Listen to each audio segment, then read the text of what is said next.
हर हर महादेव दोस्तों, साल की सबसे बड़ी एकादशी देवउठनी एकादशी को कहा जाता है। इस साल 2025 में देवउठनी एकादशी पर कई दुर्लभ और संयोग बन रहे हैं। ऐसे में अगर कोई व्यक्ति इस दिन भगवान विष्णु के सच्चे दिल से आराधना करता है, उसके घर साक्षात भगवान विष्णु और माता लक्ष्मी विराजमान हो जाते हैं। और ऐसे व्यक्ति के घर में कभी भी धन दौलत और सुख समृद्धि की कमी नहीं आती।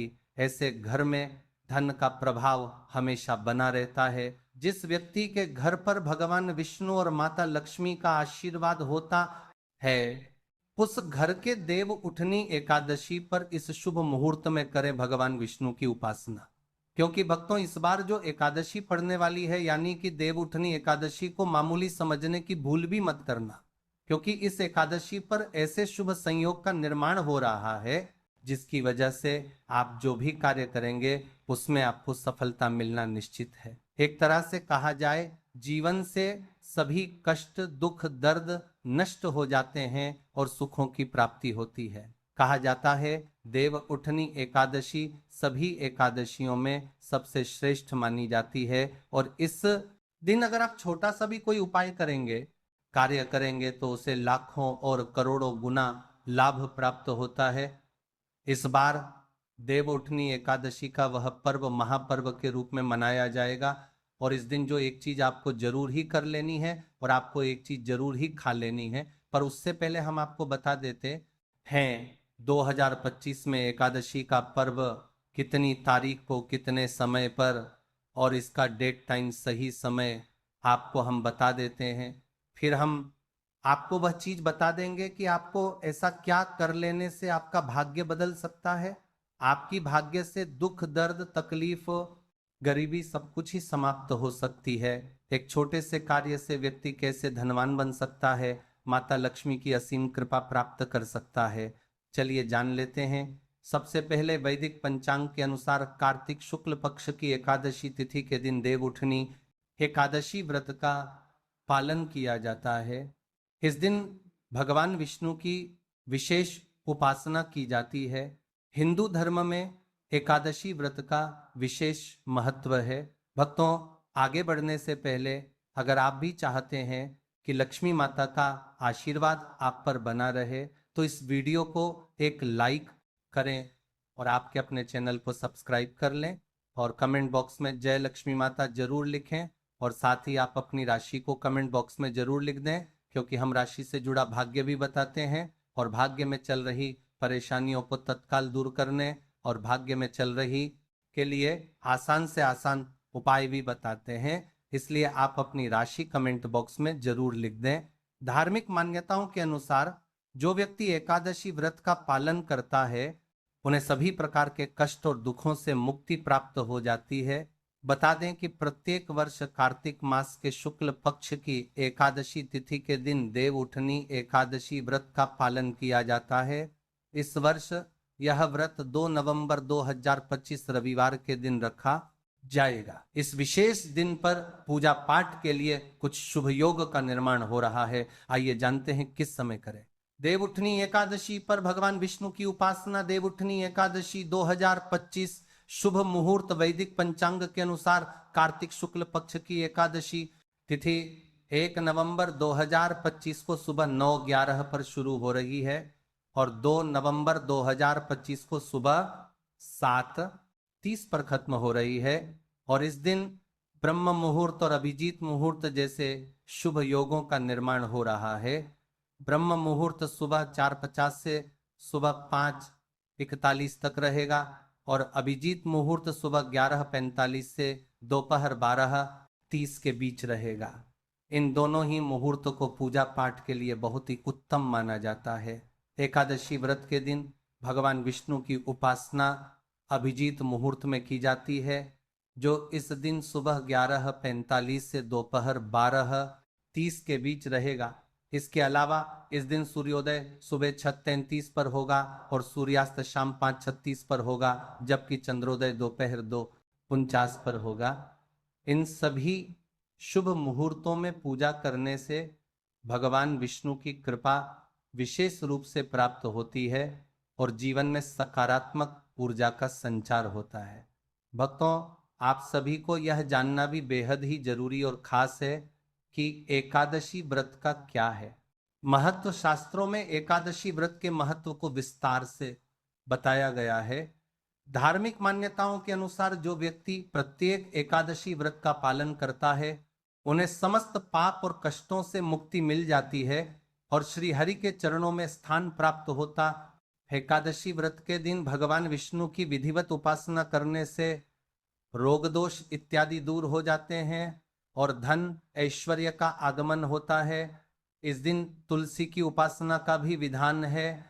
वहीं देव उठनी एकादशी के दिन भगवान विष्णु 4 माह के योग निद्रा से जागृत होते हैं, जिस वजह से इस दिन का महत्व और भी बढ़ जाता है। इसके अलावा इस दिन से मांगलिक कार्य जैसे विवाह, सगाई आदि शुरू हो जाते हैं, जो जीवन में नई शुरुआतों का प्रतीक होते हैं। चलिए अब हम आपको बता देते हैं कि देव उठनी एकादशी के दिन गाय को ऐसी कौन सी चीज खिला देने से व्यक्ति धनवान बन जाता है, करोड़पति बन जाता है, हर एक मनोकामना इच्छा पूरी हो जाती है।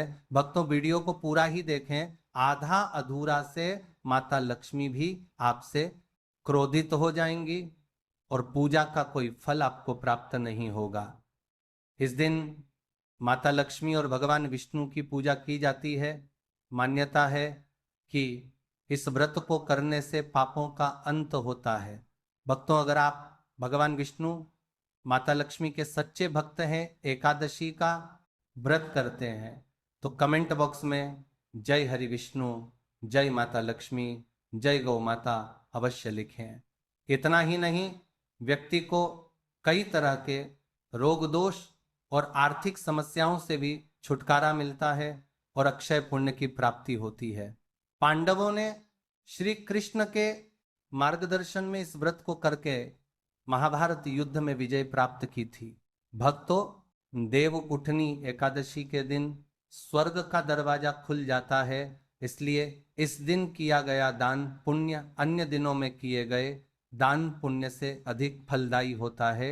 वास्तव में 2 नवंबर देव उठनी एकादशी के दिन अगर आप यह उपाय कर लेते हो तो यकीनन आप पर माँ लक्ष्मी की कृपा होगी और आप धनवान बन जाओगे। आप धनवान न बने तो मुझे बताना भक्तों, बस जो उपाय आपको बताया जाए वह उपाय लेना चाहिए। जानते हैं, देव उठनी एकादशी के दिन चुपचाप गाय को खिला दें, ये एक छोटी सी चीज करोड़पति बनेंगे, सभी संकट और कष्टों से मुक्ति, मृत्युदंड पितृदोष तुरंत होगा खत्म, पूरे साल आपके भरे रहेंगे, अन्न धन के भंडार यूं कहें कि आपकी 7 पुश्तें तक करेंगी, रुपयों पैसों पर राज्य भक्तों 7 पीढ़ियों तक बैंक बैलेंस बढ़ता चला जाएगा, सभी दुख दर्द संकट कष्ट दूर हो और सभी सुख आपके कदमों में आ जाएंगे, सब सुख आपके कदम चूमेंगे। यदि आप यह एक छोटी और खास चीज चुपचाप गाय को खिला देते हैं तो तत्काल गरीबी आपके जीवन से खत्म हो जाएगी।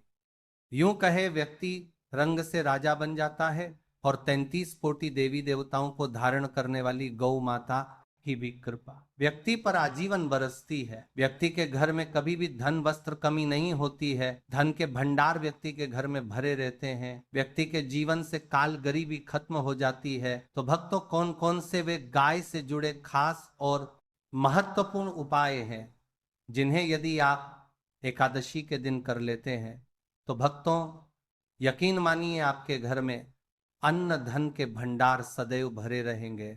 जो भी जीवन के दुख दर्द संकटग्रस्त है वह सभी दूर हो जाएं। इस वीडियो में हम आपको उसी खास और महत्वपूर्ण चीज के बारे में बताएंगे, क्योंकि आपको एकादशी के दिन गाय को जरूर खिलानी है। तो भक्तों, फायदे के लिए पूरा वीडियो देखना।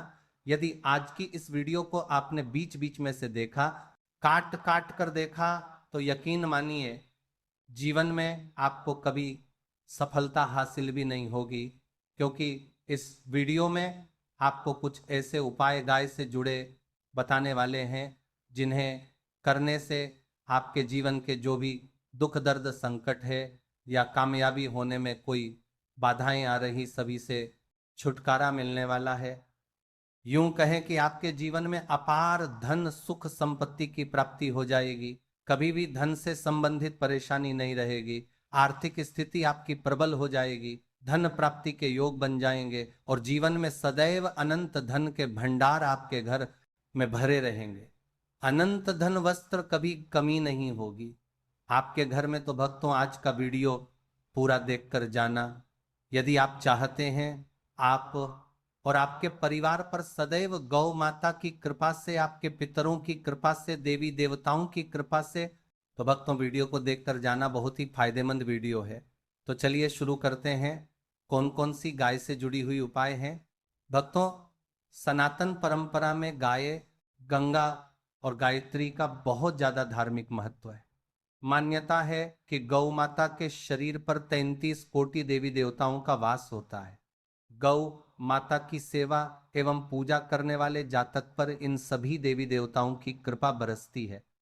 गौ सेवा से न सिर्फ इस जन्म के बल्कि पूर्व जन्म के भी दोष दूर हो जाते हैं। प्रत्येक सुबह जब आपके घर में भोजन बनना प्रारंभ हो तो सबसे पहले बनाई गई रोटी को आप गौ माता के नाम से निकाल दें और गौ माता को इस रोटी को खिलाएं। यदि संभव हो तो काली गाय को खिलाएं। यदि काली गाय नाबाद मिले तो सफेद गाय को खिला दें। प्रत्येक पूजा और मांगलिक कार्य में गौ माता या उनसे जुड़ी चीजें जैसे गाय का गोबर, गोमूत्र, गाय का दूध अथवा गाय के दूध का उपयोग किया जाता है।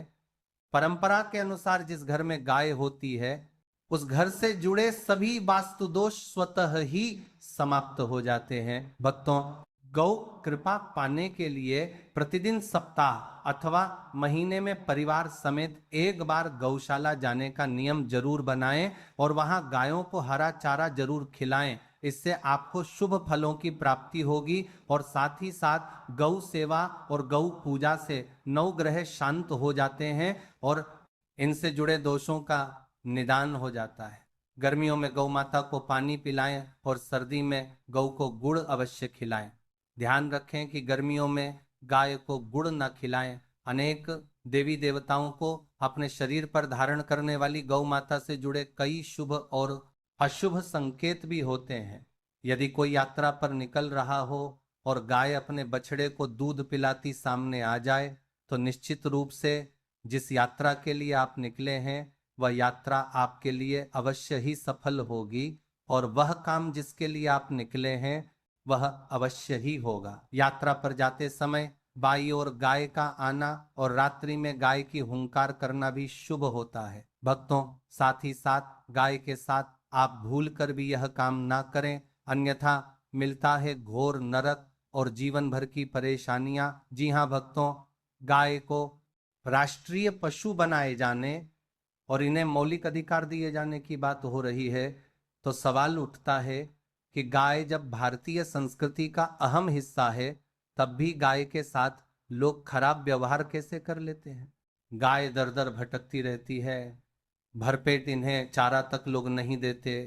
गाय जब तक दूध देती रहती है तो उनकी होती है और जैसे ही दूध देना बंद कर देती हैं तो लोग इन्हें उनकी किस्मत पर छोड़ देते हैं, सड़कों पर और गलियों में भटकने के लिए। ऐसे में गौवंश जीवों को कोई से मारता है और कोई उन पर पानी डाल देता है। कभी वाहनों से इन्हें ठोकर लग जाती है तो कभी बीमार होकर बेचारी ये गाय दम तोड़ देती हैं। ऐसे में जरूरत है इन बातों को जानने की कि गाय को लेकर शास्त्रों में क्या कहा गया है, गाय के साथ आपको कैसा व्यवहार करना चाहिए। क्या भक्तों, गाय को कभी भी मारना पीटना नहीं चाहिए। शास्त्रों में गाय को माता का दर्जा दिया गया है। गाय को मारने पीटने, माता को मारने पीटने वाले के सामान मन पाप का भागी ही होता है। ऐसे घरों को नरक लोक में वर्षों तक कष्ट भोगना पड़ता है। अगले जन्म में पशु जन्म मिलता है। कथा है कि गौतम मुनि ने गलती से गाय को डंडा मार दिया था जिससे गाय की मृत्यु हो गई थी और इस पाप से मुक्ति के लिए वर्षों तक तपस्या करनी पड़ी। भगवान श्री कृष्ण जी ने बैल स्वरूप में आए वृद्धाश्रम का वध कर दिया था, जिससे मुक्ति के लिए भगवान श्री कृष्ण को संपूर्ण तीर्थों को एक कुंड में बुलाना पड़ा। इस कुंड में स्नान से वह पाप मुक्त हो गए थे। ये भक्तों साथ ही साथ जो लोग पानी पी रही गाय को भगाते हैं वे घोर पाप के भागी बनकर नरक भोगते हैं, ऐसा पुराण में बताया गया है। जबकि जो लोग गाय के लिए प्याऊ और चारा बनवाते हैं वह महाभाग्यवान होते हैं।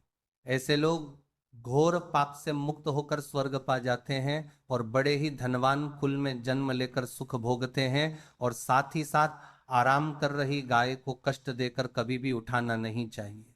कहते हैं कि जिस स्थान पर गाय बैठी है वहां से नकारात्मक ऊर्जा समाप्त हो जाती है। गाय के रहने की जगह को जो लोग नियमित साफ रखते हैं वे पूर्व जन्म में किए गए जाने अजाने में पापों से मुक्त हो जाते हैं और गोलोक में स्थान पाते हैं। गाय को डंडा मारकर उठाना, पानी डालकर उठाने से मनुष्य पाप का भागी बनता है और अगले जन्म में उसे दर दर भटकना पड़ता है। और साथ ही साथ शास्त्रों में बताया गया है कि गाय का दूध उसके बछड़े के लिए होता है। गाय के बछड़े से बचा हुआ दूध ही मनुष्य को लेना चाहिए, परंतु कुछ लोग गाय से एक बार दूध लेने के बाद फिर से बछड़े के लिए बचा हुआ दूध भी दोह लेते हैं। ऐसा करना महापाप कहा जाता है। ऐसे दूध को निकालने वाला और ग्रहण करने वाला दोनों ही पाप के भागी बन जाते हैं। भक्तों साथ ही साथ शास्त्रों में कहा गया है कि गौवंश यानी गाय और बैल की पीठ पर नहीं बैठना चाहिए। उनकी पीठ पर बैठने से महापाप लगता है। ऐसे लोगों को नरक की यात्रा भोगनी पड़ती है। एकमात्र महादेव के अंश के उत्पन्न नंदी ही गौवंश हैं, जिन पर स्वयं महादेव सवारी करते हैं। जो कि नंदी ने स्वयं अपनी इच्छा से महादेव की सवारी बनना स्वीकार किया था। और साथ ही साथ शास्त्रों में गाय के दान को बहुत ही महत्व दिया गया है, परंतु ऐसी गाय का दान कभी नहीं करना चाहिए जो बूढ़ी और बीमार हो। नचिकेता की कथा भी इस संदर्भ में है कि जिस नचिकेता ने पिता द्वारा बूढ़ी गाय को दान करने पर आपत्ति जताई थी, दूध देने वाली और बछड़े सहित जो लोग गाय का दान करते हैं वे स्वर्ग में स्थान पाते हैं। भक्तों साथ ही साथ सूर्य, चंद्र, मंगल या शुक्र की युति राहु से होकर संबंध पिता से एवं केतु का संबंध रक्त से होने के कारण सूर्य यदि शनि राहु और केतु के साथ स्थित हो या दृष्टि संबंध हो तथा मंगल की युति राहु या केतु से हो तो पितृ दोष होता है। इस दोष से जीवन संघर्ष पूर्ण बन जाता है। यदि पितृदोष हो तो गाय को प्रतिदिन या किसी भी एकादशी को या किसी भी पूर्णिमा के दिन या अमावस्या को रोटी गुड़ चारा आदि खिलाने से पितृदोष समाप्त हो जाता है। साथ ही साथ ये संकेत भी जान लें, यदि आप यात्रा में जा रहे हैं और सामने आपके गाय पड़ जाए अथवा अपने बच्चों को दूध पिलाती हुई सामने दिख जाए तो समझ जाना कि यात्रा आपके लिए अवश्य ही सफल होगी। और साथ ही साथ जिस घर में गाय होती है उसे घर में वास्तु दोष स्वतः ही समाप्त हो जाता है। और साथ ही साथ आपको बता दें कि गाय को आप जो भी रोटी गुड़ और चारा खिलाते हैं, गाय को अगर आपने रोटी बनाई है तो कोशिश करें कि उसे रोटी को तुरंत ही गाय को दे दें। अगर आप उसे रोटी को रख देंगे और उसे रोटी को अगले दिन देंगे तो वह रोटी बासी मानी जाएगी। गाय को कभी भी बासी रोटी ना दें, इससे घर में नकारात्मक ऊर्जा वास करती है और जो भी कार्य आपके बनने वाले होंगे वह कार्य भी आपके बिल्कुल भी नहीं बनेंगे। इससे आपके घर में हमेशा दरिद्रता का वास रहेगा और आप जिस भी कार्य को करेंगे उसमें आपको हमेशा असफलता ही हाथ लगेगी। इसलिए कोशिश करें कि गाय को रोजाना रोटी बनाकर खिलाएं और रोटी को बिल्कुल ना रखें, बासी रोटी गाय को ना दें। और साथ ही साथ सड़ी गली चीज गाय को नहीं खिलानी चाहिए कि घर में कोई फल है कोई सब्जी है सड़ जाए तो लोग क्या करते हैं गाय को खिला देते हैं। ऐसा हमें बिल्कुल भी नहीं करना चाहिए। ऐसा करने से यदि आप गाय को खिलाते हैं तो आप अपने भाग्य से खेलते हैं। आप बिल्कुल भी गाय को सड़ी गली चीज नहीं खिलाएं। और साथ ही साथ आप आटे की 11 लोइयां बनाकर इनके ऊपर हल्दी लगाइए। इसके बाद आप उन 11 लोइयों को एक एक करके गाय को खिलाएं। प्रत्येक लोई को खिलाते समय गाय की सींग पर आप हाथ फेरे, पीठ पर हाथ फेरे, मस्तक पर हाथ फेरे, माता गाय के आप चरणों के स्पर्श करें। ये भक्तों, ऐसा करने से आपके समस्त कार्य बनने लगेंगे। जो दुख का समय चल रहा है वह भी समाप्त होगा। आपके जीवन में खुशियां ही खुशियां होंगी। और एक बार आप 7 बार गाय की परिक्रमा भी कर लें तो आपके समस्त कार्य पूर्ण होंगे। और साथ ही साथ आप गाय को जब भी रोटी दें, रोटी पर या तो आप थोड़ी सी हल्दी लगा लें या थोड़ा गुड़ रख लें। अगर गुड़ ना हो तो थोड़ा आप मिश्री रख सकते हैं, थोड़ा घी रख सकते हैं। भक्तों, गाय को कभी भी सूखी रोटी ना खिलाएं। सूखी रोटी मतलब गाय जो रोटी खिलाएं उस पर कुछ ना कुछ रख कर खिलाएं। हल्दी रख लें, गुड़ रख लें, मिश्री रख लें या जो भी रख लें, लेकिन खाली रोटी नहीं खिलानी है। आपको ध्यान इस बात का रखना है दोस्त, गाय के अंदर सभी देवी देवताओं का निवास माना जाता है। तो आप सुबह जो पहली रोटी बनाते हैं वह अगर गाय को खिलाते हैं तो सभी देवी देवताओं का आशीर्वाद मिलता है। गाय को गुरु के साथ जोड़ा गया है, यानी गुरु ग्रह के साथ, बृहस्पति ग्रह के साथ। इसीलिए एकादशी के दिन गाय को रोटी पर एक चुटकी हल्दी डालकर खिलाए तो सुख संपत्ति धन ऐश्वर्य बढ़ता है, दुष्ट ग्रह शांत हो जाते हैं। जो लोग मानसिक रूप से परेशान हैं वह गाय को रोटी पर थोड़ा सा गुड़ रखकर खिलाए, तक खिलाए को रखकर संतर ने आपको, आप पर पत्थर ने, वो सकारात्मक ऊर्जा आती है, टेंशन खत्म होती है। इससे आपको शुभ फलों की प्राप्ति होगी। देव उठनी एकादशी पर तुलसी विवाह अगर आप करते हैं तथा अगर विष्णु जी की आप पूजन करते हैं तो विशेष रूप से कुछ आपको सावधानी रखनी चाहिए, या फिर आप हो सके तो ये उपाय जरूर करना, ये सावधानी जरूर बरतना है। तो तुलसी के पौधे के चारों तरफ आपको स्तंभ जरूर बनाना चाहिए, फिर तोरण जरूर सजाना चाहिए, रंगोली से अष्टदल कमल जरूर बनाएं, शंख चक्र और गाय के पद, ये तीनों चीज जरूर बनना चाहिए।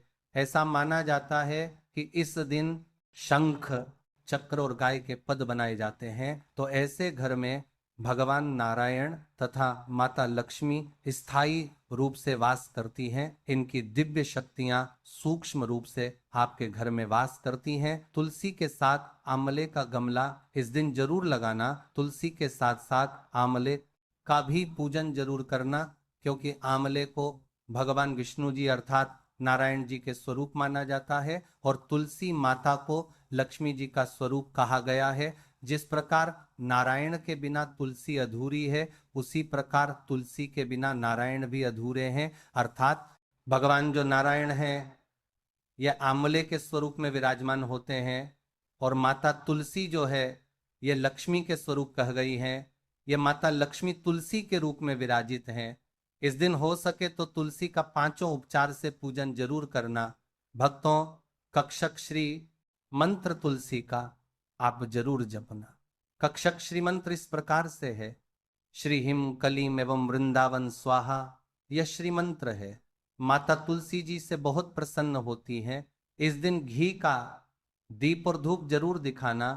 सिंदूर, रोली, चंदन और नैवेद्य, ये 4 चीजें तुलसी माता को चढ़ाने से माता अखंड सौभाग्यवती का वरदान देती है। पुरुष चढ़ाते हैं तो ऐसे पुरुष के जीवन में फिर विष्णु जी की कृपा से कमी नहीं होती है। ऐसे पुरुष धर्म के मार्ग में चलने वाले होते हैं। धन मंत्रम की कमी कभी नहीं होती।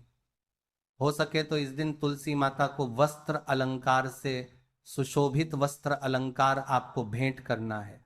भक्तों, लक्ष्मी जी का स्तोत्र या दामोदर स्तोत्र, ये जो पाठ कह गए हैं ये आपको जरूर करना चाहिए। तुलसी के चारों ओर दीपदान जरूर करें। ऐसा माना जाता है कि जो भी व्यक्ति तुलसी को एकादशी की तिथि में दीपदान करते हैं चारों तरफ, तो ऐसे व्यक्ति को मृत्यु के पश्चात कभी भी अंधेरे की प्राप्ति नहीं होती। का मतलब है कि आप जो दीप दान करते हैं वह दीप प्रकाशित होते हुए आपकी जीवात्मा को स्वर्ग तक पहुंचने में मदद करते हैं। हो सके तो इस दिन दीप दान जरूर करें, और दान करने से हमारे पूर्वज की आत्मा को भी शांति मिलती है। जो हमारे पूर्वज किसी कारणवश भोग रहे, किसी कारणवश उन्हें स्वर्ग की प्राप्ति नहीं हो रही, तो दीप दान करने से उन्हें स्वर्ग की प्राप्ति होती है। भक्तों, एकादशी के दिन भगवान विष्णु जी को तुलसी जरूर चढ़ाना चाहिए। ऐसा माना जाता है कि इस दिन एक तुलसी का पत्ता चढ़ाने से 6000 गोदान के बराबर की प्राप्ति होती है। भगवान नारायण को इस दिन केवल एक तुलसी का पत्ता चढ़ाने से असंख्य गोदान के बराबर पुण्य की प्राप्ति होती है।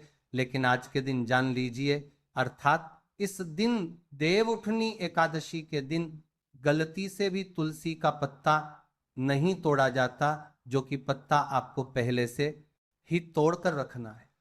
जिन दंपतियों के यहाँ संतान ना हो, तो ऐसे व्यक्ति तुलसी नमस्कार जरूर पढ़ें, इससे संतान की प्राप्ति होती है।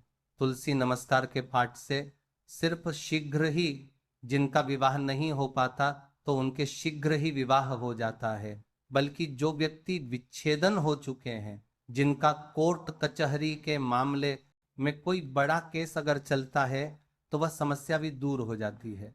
भक्तों, नए घर में तुलसी का पौधा इस दिन लगने से श्री हरि भगवान विष्णु जी बहुत प्रसन्न होते हैं और ऐसे घर में सभी प्रकार की मंगलकारी चीज प्रदान करते हैं। नौकरी पाने के लिए, कारोबार में तरक्की के लिए, या फिर हो सके तो अपने जीवन में उन्नति के लिए तुलसी का पौधा पीले कपड़े में बांधकर ऑफिस या दुकान के आसपास में जरूर रखें।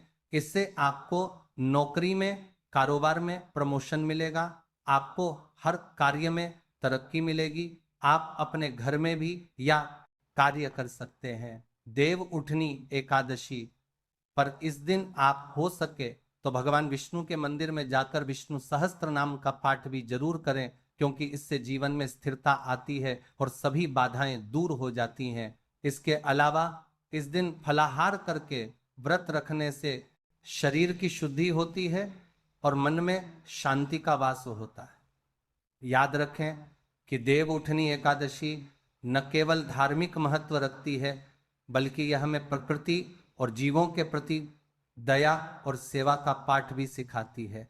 भक्तों, तुलसी में जल देते समय बोल देना, ये 2 शब्द साक्षात माता लक्ष्मी आएंगी, आपके घर रुपए पैसों से भर जाएगी, आपकी तिजोरी। पूज्य गुरुजी ने अभी 2 दिन पहले की कथा में कहा कि अगर जिस घर में भी तुलसी को जल देते समय यह गलतियां की जाती है, तो ऐसे घर से माता लक्ष्मी रुष्ट होकर हमेशा के लिए चली जाती है। और ऐसे घर में भूलकर भी अपनी दृष्टि भी नहीं डालते, ऐसे घर में दुख तकलीफ समस्या हमेशा ही बनी रहती है। अगर आपके भी घर में दुख तकलीफ समस्याएं हमेशा ही बनी रहती हैं, तो आज की वीडियो आपको जरूर जरूर देखना चाहिए। अगर आपने इस वीडियो को ठुकरा दिया, यानी कि इस वीडियो को अपने पूरा नहीं दे, तो समझ लीजिए साक्षात माता लक्ष्मी की दिए हुए अपने धन को ठुकरा दिया। इसलिए ऐसी गलतियां किसी भी व्यक्ति को, किसी भी माता बहन को भूल